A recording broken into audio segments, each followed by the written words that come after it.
नमस्कार। शिक्षामा एआई मतलब आर्टिफिशियल इन्टेलिजेन्स, यो शब्द सुन्ने बित्तिकै दिमागमा के आउँछ?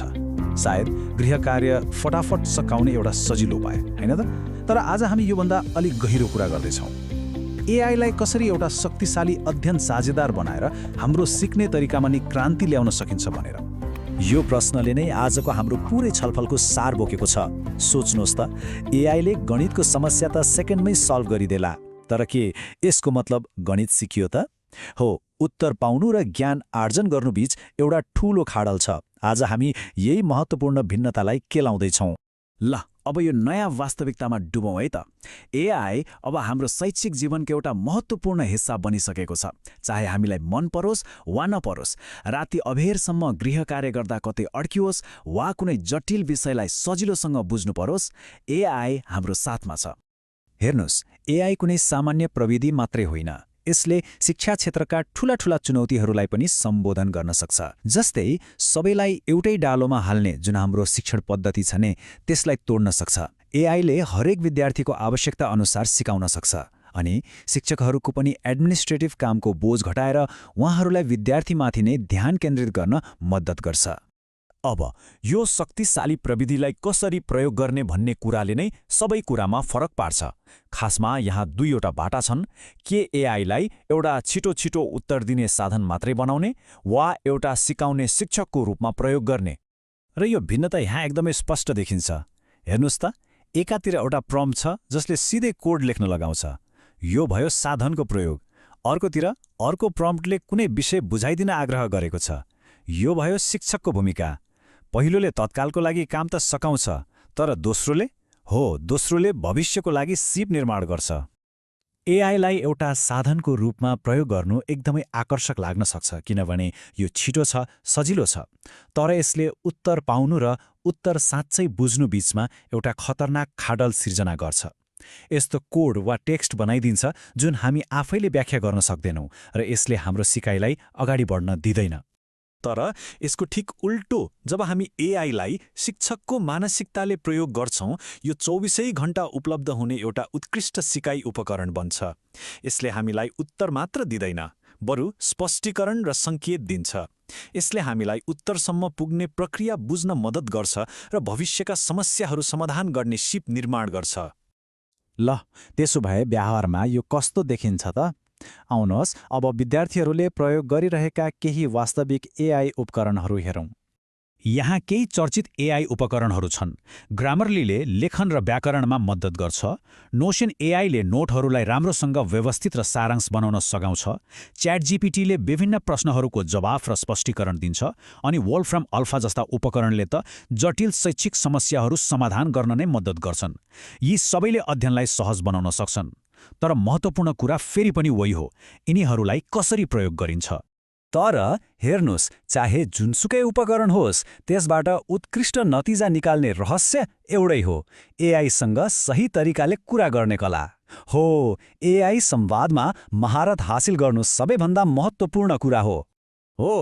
यही कलालाई प्रम्प्ट इन्जिनियरिङ भनिन्छ। यो सुन्दा कुनै जटिल विज्ञान जस्तो लाग्न सक्छ, तर यो भनेको एआईलाई सही तरिकाले प्रश्न सोध्ने कला हो। अस्पष्ट प्रश्नहरूलाई स्पष्ट, सटिक र उपयोगी उत्तरहरूमा परिवर्तन गर्ने तरिका। सामान्य प्रश्नले सामान्य उत्तर दिन्छ, तर एउटा उत्कृष्ट प्रश्नले ज्ञानको ढोका खोल्न सक्छ। गणित जस्ता विषयहरूका लागि यो 2 चरणको विधि नक्कल गर्नको लागि होइन, बरु वास्तविक सिकाइको लागि अविश्वसनीय रूपमा प्रभावकारी छ। पहिलो चरणमा एआई प्रयोग गरेर कुनै पनि समस्याको चरण समाधान बुझ्ने, त्यो पनि स्पष्टीकरण सहित। अनि दोस्रो चरणमा एआईसँग मिल्दोजुल्दो नयाँ समस्याहरू मागेर एआई बन्द गरेर आफै समाधान गर्ने। र यसमा सबैभन्दा मुख्य कुरा के हो भने, एआईलाई कुनै कदम के हो भनेर मात्र नसोध्ने, बरु त्यो कदम किन चालिँदैछ भनेर व्याख्या गर्न लगाउने हो। भाषामा यो सानो परिवर्तनले एआईलाई एउटा सामान्य क्याल्कुलेटरबाट शिक्षकमा परिणत गरिदिन्छ। यसले समाधान पछाडिको तर्कलाई उजागर गर्छ, जसले गर्दा ज्ञान साँच्चै गहिरो हुन्छ। राम्रो प्रम्प्ट लेख्ने केही प्रभावकारी तरिकाहरू छन्। जस्तै एआईलाई एउटा भूमिका दिन सकिन्छ। एक विज्ञान शिक्षकको रूपमा काम गर र मलाई यो विषय व्याख्या गर।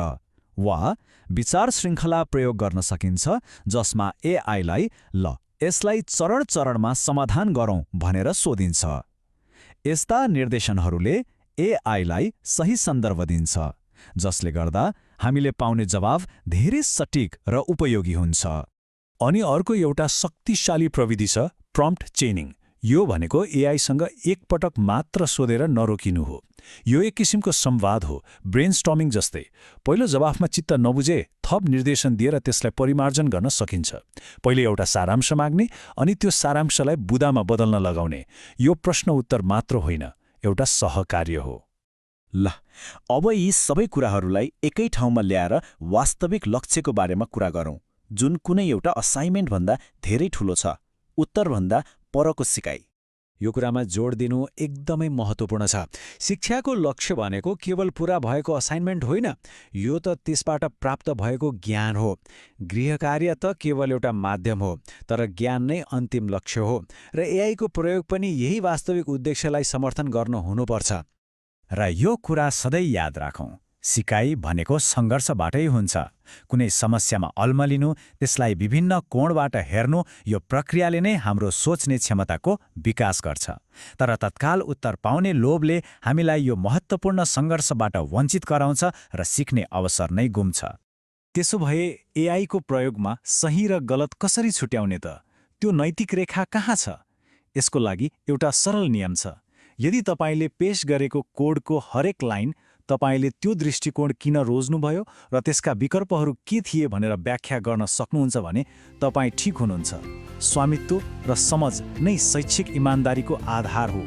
र अन्तमा यो एउटा विचारणीय प्रश्नमा आएर टुङ्ग्यौँ। आजको युगमा उत्तरहरू तत्काल उपलब्ध छन्, एक क्लिकको भरमा। त्यसैले अबको सबैभन्दा महत्त्वपूर्ण सिप भनेको उत्तर खोज्नु होइन, बरु सही प्रश्न सोध्नु हो। एआईको यो युगमा आफ्नो सिकाइ यात्रालाई सार्थक बनाउन सोध्नुपर्ने त्यो सही प्रश्न के होला? सोच्दै गर्नुहोला।